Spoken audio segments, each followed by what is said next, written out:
Spotlighting Hawaii's leaders. We want to bring in Governor David E. Good morning, Mr. Mayor. Lieutenant Governor, good morning. Thanks so much for joining us. Mayor Derek Kawakami. Thank you so much, Senator, for being here.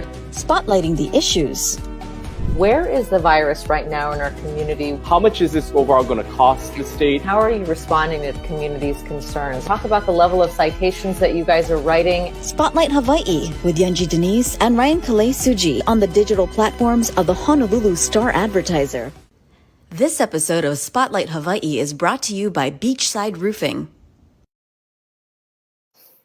Well, happy Aloha Friday. Thank you for joining us here on Spotlight Hawaii. We're getting a little bit of a later start this morning because the governor did have that news conference in response to what he is calling a surge now happening with COVID-19. We're going to get to some of that news with our guest in just a moment. But of course, we also want to talk about Red Hill, which is the focus of our discussion this morning. And Ryan, we have someone who is working very hard to protect our water resources. That's right. We have a lot to talk about, so we want to bring in Congressman Ed Case joining us here once again this morning. Good morning, Congressman. Thanks for being here. Let's start off talking, just because the governor finished this press conference, wanted to get your thoughts on where we're at this state. We're seeing this surge, as the governor put it, and really the Department of Health looking into the impacts of Omicron here in our community. What are your thoughts about where we're at and where we're heading? We're in a very precarious situation all over again, and it's disappointing, but it shouldn't be surprising. We're dealing with a very difficult, very persistent, very complicated virus that does mutate. In other words, changes from variants to variants to perfect its modus operandi, I suppose I would say. We are dealing continued with vaccine hesitancy, which is the best way forward through this crisis throughout our country. We're obviously dealing with still the Delta variant, which is what is actually happening here in Hawaii right now. The situation is not the Omicron variant yet. That is hitting the East Coast very hard right now in states like Washington, D.C. and Rhode Island and New York, but it's not here yet, but it will be. And so this is another difficult chapter as we look to spiking numbers across the country just in the last couple of weeks. In DC, for example, we saw an increase of hospitalizations of about 33% just in the last few weeks. So the stats are, equally concerning in other parts.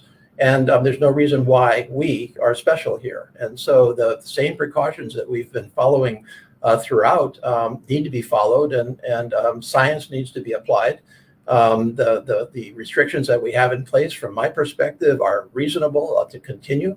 I hope we don't have to become more restrictive again, but it's possible.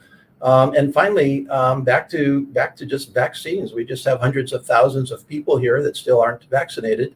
And when you take a look at not only Delta but Omicron, the clear advice from the Centers for Disease Prevention and Control is to get your booster, the third shot. And that just amps up your protection tremendously as we do have to prepare for Omicron. And we've got, I think the figures are still pretty low, like somewhere around 33% of us have that booster. And, there's just no way around this science. Those are the facts. And that's where I think we do have to be concerned. There had been some discussions early on that there could be some federal mandates when it came to air travel, perhaps requiring people to be vaccinated before they're allowed to board a plane. We haven't heard much of that in recent months. Is that something that you think could happen given what's happening with these surges? I mean, I think I have to say it's possible. You cannot avoid the fact that when you get on an airline, it's a closed space. You're sitting next to people. You cannot social distance. There is no requirement today to not get on an airplane if you haven't been vaccinated or if you haven't been tested in the recent past. That's not a federal requirement on the airlines. I think it should be in some way, shape, or form, because I think that airline travel is a higher risk practice in the middle of COVID-19. Thus far, the federal government has not gone in that direction, and thus states like Hawaii, with high levels of airline travel dependency and visitation, of course, have had to implement our own Safe Travels program, which I think has helped.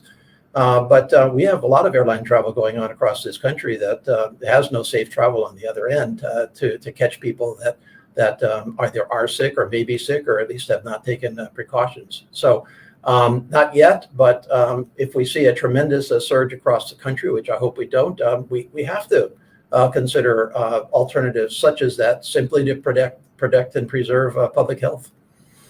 And as someone who frequently travels back and forth between DC and Hawaii, you are someone that has to go through the Safe Travels program. Do you think that there should be any modifications to that program? Do you think, there is calls by some who say that we should really implement a pre-test regardless of vaccination status? Are you in support of the current Safe Travels program? Do you think there should be modifications to that to create more barriers and more restrictions for people coming in?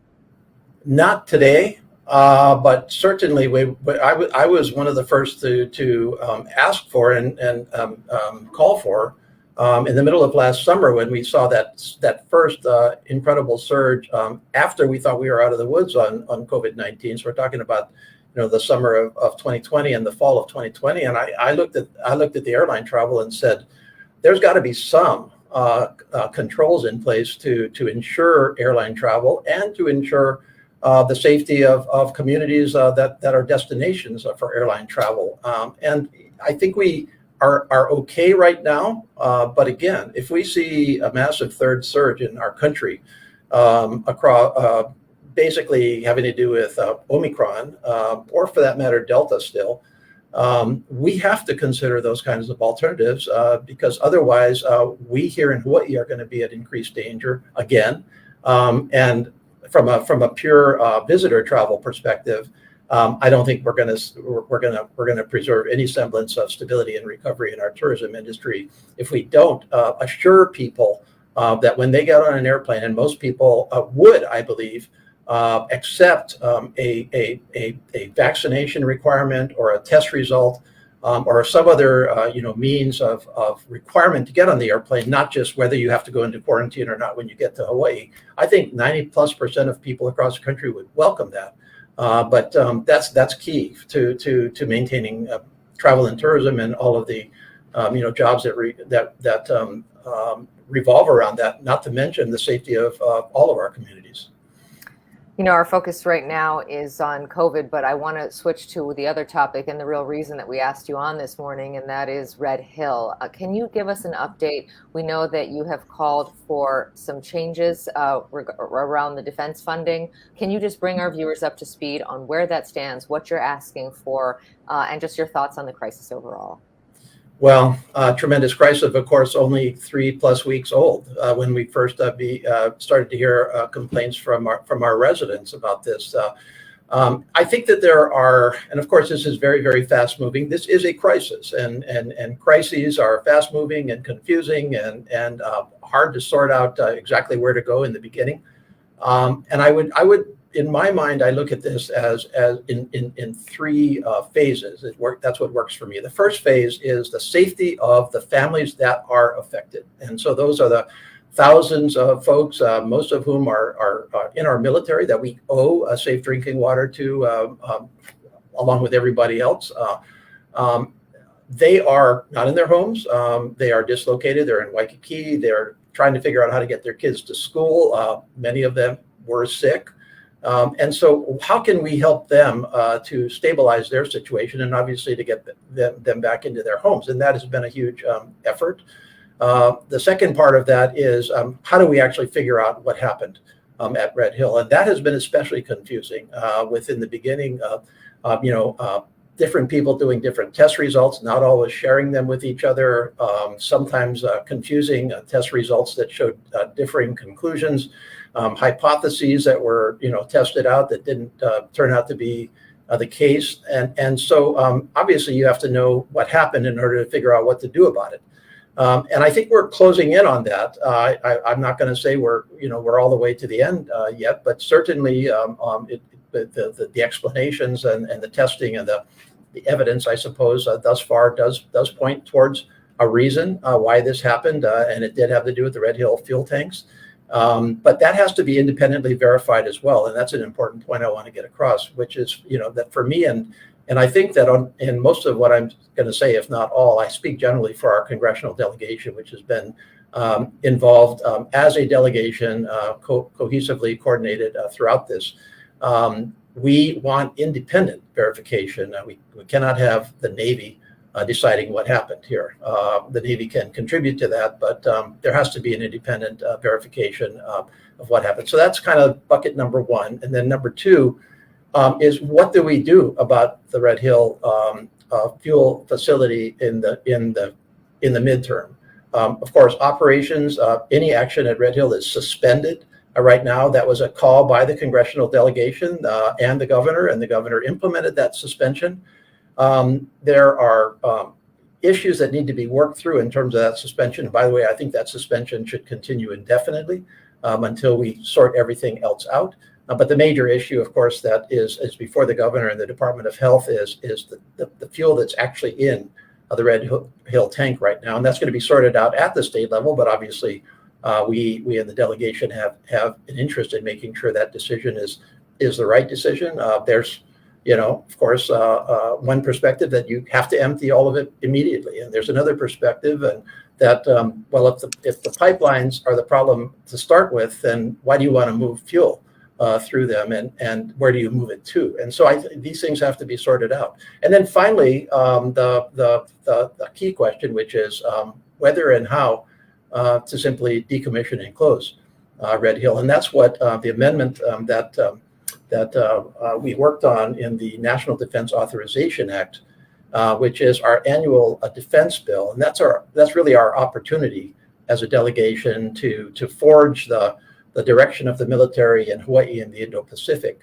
And in that, we required the military to do exactly what it's already doing, to its credit, and that is they have to at least move in that direction and identify how they would do it and report back to us and everybody else. They have to do that anyway. They should be doing it, and now they're required by law to do that. So we are also, if I could just finish this off, all of what we're doing is going to take major funding.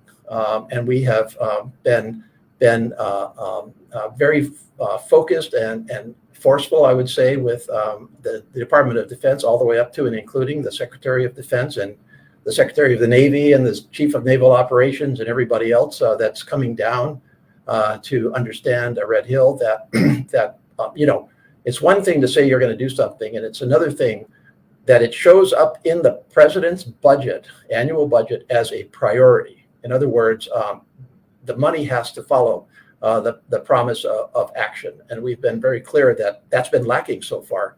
And so we've been saying to them, hey, pony up right now, you have to do that.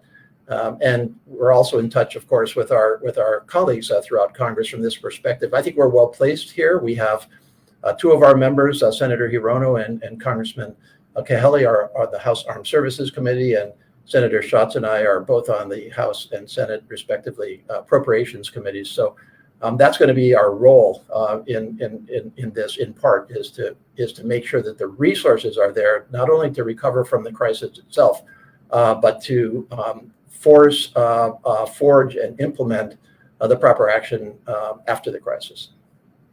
Well, certainly a lot to unpack there, and thank you for giving us really a great synopsis of how everything is laid out and where we're at with everything. I wanted to follow up on a few things. One of the things is just the commitment by the military and the cooperation of those in the military branches. We've heard from some of these higher ups within the military that they are committed to ensuring that this is a priority, as you mentioned, that this will be something that they will look after. But we spoke with Ernie Lau here, of course, who leads this division here at the Board of Water Supply, and says that the actions do not match some of the promises and what the military is saying.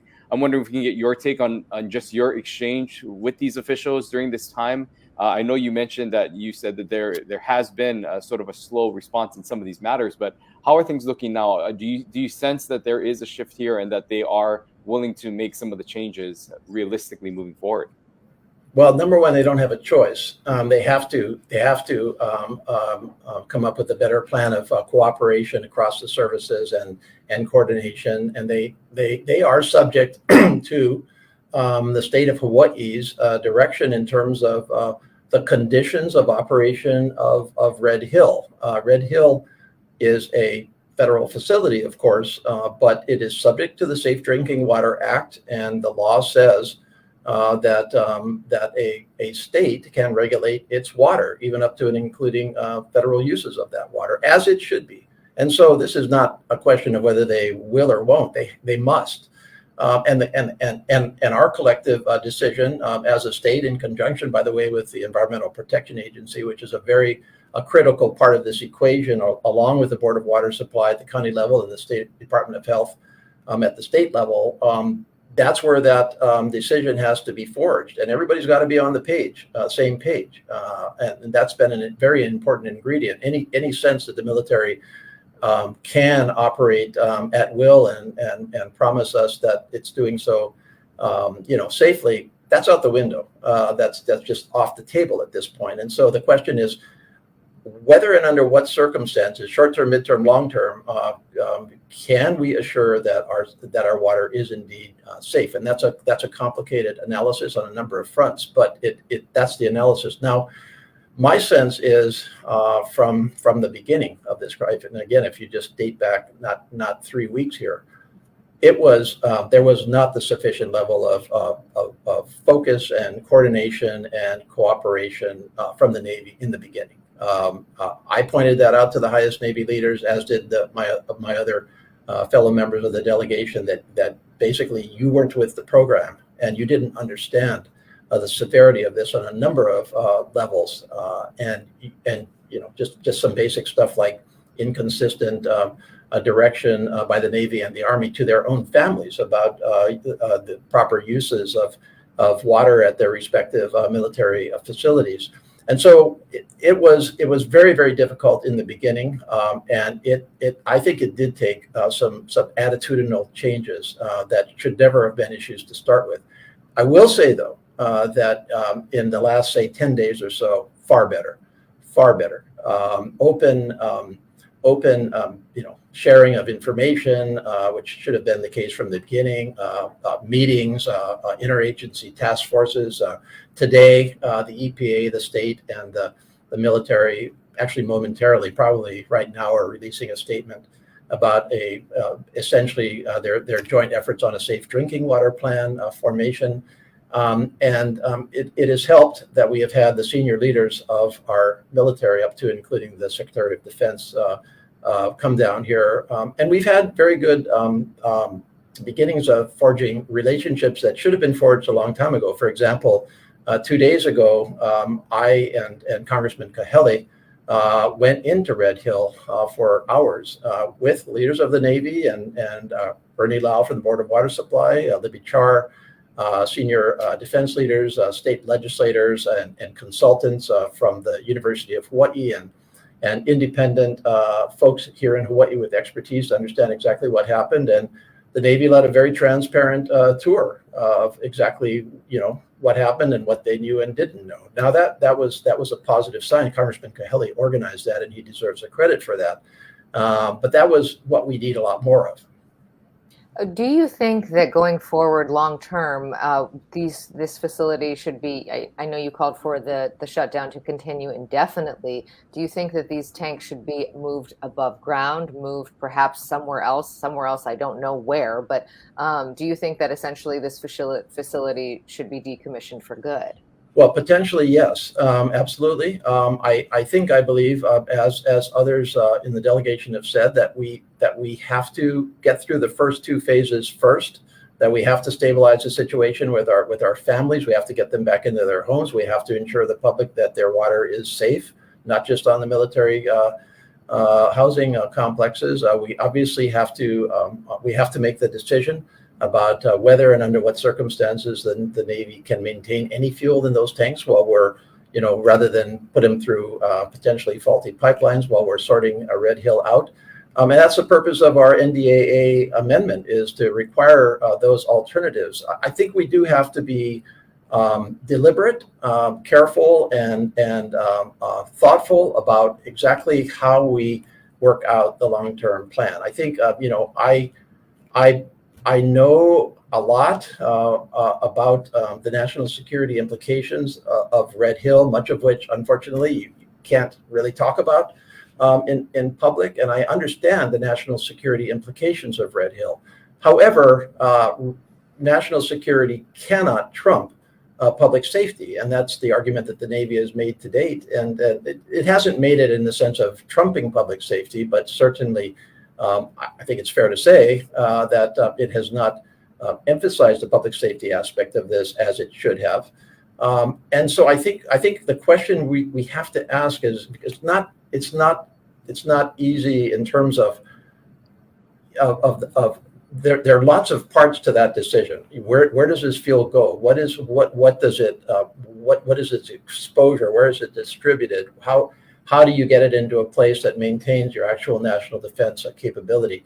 Now, the Navy is already reviewing this. Congressman Cahaly and I talked with Admiral Aquilino just yesterday about this. So they're going down this road. We believe they should be going down this road. And I think the question really at the end of the day is there any way, shape, or form under which any aspect of national security at Red Hill could continue in a way that the public felt was safe? My working assumption is that it's going to take a lot for me, at least, to reach that conclusion. And so it's an uphill climb for the Navy, but I think we need to go through that process. But we need to take care of first things first here. I'm wondering if you can share a little more about your visit that you said that you went to there, and you mentioned that they were very transparent about showcasing and highlighting things of the facility. I know it is a secured space, so there's not a whole lot that you can tell us with details wise. But I'm wondering if there was anything that alarmed you, there was anything that you noticed or something that stands out from your site visit there. Well, getting kind of into the weeds, and I can talk about. There's certain things I can't talk about Red Hill, but I can certainly talk about my trip and what I observed. The Navy has discussed some of this, or most of this actually, in public, and virtually all of what is relevant to determining what happened at Red Hill. The Navy is openly discussing it with the state and the city and others. So I don't want anybody to get the impression that somehow they're hiding behind classified national security issues. Where you get into that a little bit more is, okay, what are the critical needs, and how do we fulfill them in a world in which Red Hill is suspended right now and over the long run is decommissioned? How do we pull that off? That's where it starts to get a little more sensitive. But a couple of things. I think first of all,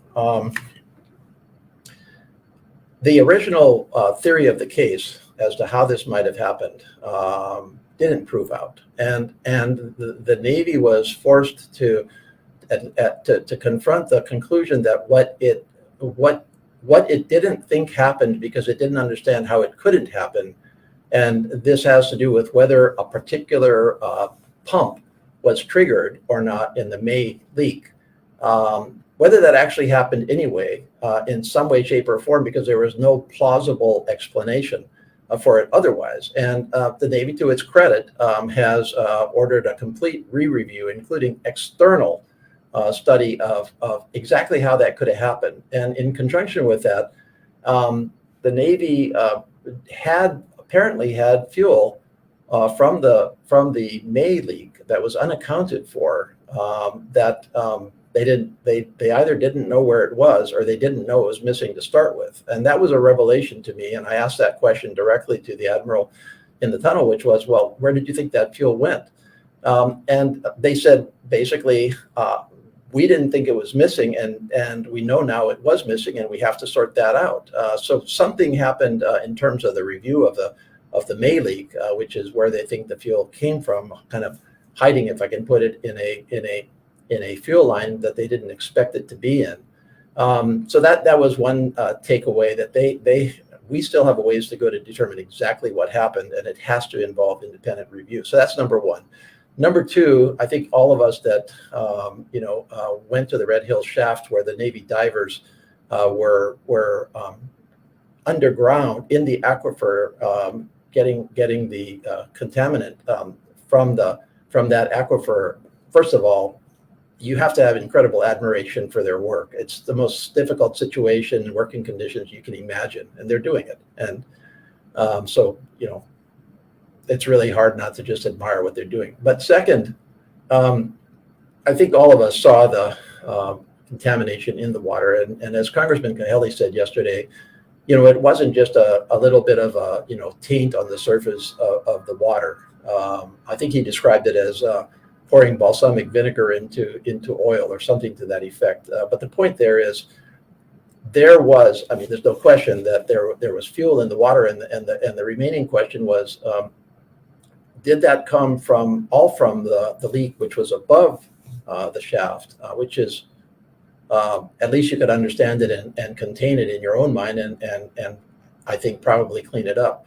Or is there something leaching underneath the surface into that shaft? Now, there's no evidence of that because the Navy does have monitoring wells that would catch, presumably, that kind of leach. But you can't take anything for granted anymore. You have to question every single assumption, question every single conclusion by the Navy, and submit it to an independent analysis. So that's what we need to do.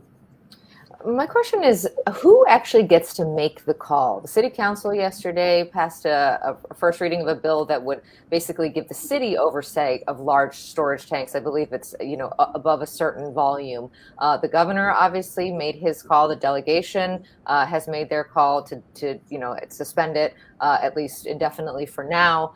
But who ultimately, the Navy said that they're going to contest that. So who actually gets to decide what happens? So the city council passed its bill on first reading, so it's not actually enacted yet. The city council did pass a resolution calling for the decommissioning of Red Hill, which I take that very seriously. Those are my partners in government. They represent the same people that I represent. The person that gets to make this call is the Department of Health in conjunction with the Environmental Protection Agency. The Navy does not get to say what happens and what doesn't happen. The Navy is subject to the operating permit for Red Hill. It is subject to what is ordered and directed by the state of Hawaii, and that's what's going to be happening on Monday until it ends, which is the conditions under which Red Hill operation should be suspended. And to be clear, and to the Navy's credit, they're not contesting the suspension of operations at Red Hill. They've been pretty clear about that. They're not relying on Red Hill for their day-to-day needs at this point. Red Hill is an important reserve. That's its primary function, as a reserve, not day-to-day operations. But they are concerned about the part of the governor's order that directs them to remove all fuel from Red Hill immediately. And that presents a series of questions that I discussed earlier that I think are legitimate questions, and that's where the discussion should happen and will happen. But the bottom line is that the state of Hawaii does have jurisdiction over the operations at Red Hill, except that the president, in a time of national emergency, can supersede the state. And that's as it should be. But that's the bottom line. Our time is almost up, and there are so many other topics we wanted to get through with what's happening in DC and those different, key pieces of legislation. Unfortunately, we are out of time, but I just wanted to get your final thoughts on this topic of Red Hill. Obviously, there is a lot of passionate members in our community who are concerned over this, about the just availability of drinking water and what we are drinking, and making sure and ensuring that it is clean. I wondered if you could just, your final message to those constituents out there. I'm sure you're hearing it. Your office is probably getting a lot of calls as well. What is your final message on this topic to those watching who are concerned about this issue? Well, we should all be concerned. We should all be passionate. I'm passionate and concerned as well. I think we've still got to work through this in a very careful, deliberate, and considered way. I'm certainly trying to do that with the delegation and with everybody else. There are lots of questions and fears out there. If I can help people to answer their questions or to follow up on their concerns. I have communities that I represent, for example, at Iroquois Point in Kapilina, across the mouth of Pearl Harbor on the other side, that feel that they've been affected by their drinking water, yet the tests are not showing that thus far. So what accounts for that? And so we are getting hundreds of calls in my office to help out. We are helping every single person out that is calling us for questions, for answers, and or to express their own fears. We're relaying those back to the people that need to hear those for investigation. So I guess I would leave you at case.house.gov, which is how to get into my office, case.house.gov. And before I let you go, I have to ask, because the political rumor mill has been a buzz. Are you going to run for governor in this cycle? Oh man, you asked me that like a year ago already, and I no change in my answer. I'm running for re-election to Congress. I think that's where I should serve. And I guess what flips everybody out is that I just I just declined to say never, never, never, because stuff changes, and that gets, I guess I should be flattered that gets people questioning it. But I'm not raising money for governor. I haven't declared for governor. I'd have to start from scratch if I did it. I'm on the re-election to Congress track, and I think that's where I should be for now. All right, Congressman Ed Case, thank you so much for spending time and really giving us an overview. I think that a lot of people can benefit from in getting a clear context of where we're at with Red Hill, as well as your thoughts on COVID-19. We hope to have you on and talk about some other things that we know are also important to you, as well as to those watching. But we appreciate your time and wish you a happy holiday season. Aloha. Happy holidays to you and to all of our viewers, and a very good new year. We look forward to 2022 on a lot of different levels. Yeah, we do. Thank you so much. Aloha. Thank you so much. Well, good to hear from him. And as he said at the end there, case.house.gov, if you want to get in touch. He said that he's getting hundreds of calls from people who are concerned about their drinking water and have other issues right now. And so he's responding to all of them. And it does sound like that site visit was very illuminating, that you could actually see the contaminants firsthand, and he had a lot of questions. And it was very interesting to hear how he sort of set the priorities, that the immediate need, of course, is to identify the source of this fuel leak, to make sure that actually draining the tanks doesn't make it even worse. And so that's where they sort of are right now. But long term, no guarantees that the Navy will have those facilities going forward. Yeah, and I thought he did a great job of painting the picture of where everything is at. I know that there is often some confusion with this topic because, like COVID-19 in the beginning, things seem to change on the daily, with more information coming out and new reports and studies that were overlooked. And I thought he did a really nice job of really painting that picture of where everything was, as well as going into further detail about some of the missteps that were made by the military. And we heard from him about the cooperation of the military, and how he says that in the last 10 days or so that things have gotten better, that they have become more transparent, more cooperative. And that's always a good thing to hear, because we have heard reports in the past that what they were reporting and saying was not matched by their actions. Yeah, absolutely. And it does sound like a lot of moving parts on this and a lot of different people involved. But he did mention that the delegation is united and well placed, given the committees that they're on, that they are in control of different aspects, especially when it comes to funding, and to put that in the defense bill, to say that the defense budget, rather, to say that this needs to be a priority is very important, and encouraging to know that that is happening on their end. So always great to hear from him. And you heard it. We had to ask again because, actually just this week, someone told me they had heard that he was running for governor. So, and he did say never say never say never, but not this cycle. He is focused on working for the people of Hawaii, where he is right now, and that the Hawaii State Capitol is not in his sights, at least for now. That's right. And, we, like I said, we had a myriad of topics that we wanted to get through, including, the infrastructure package, its impact to Hawaii. We want to talk about, but there were so many things that we unfortunately did not get to. So we look to have him on again soon in the future. That's right.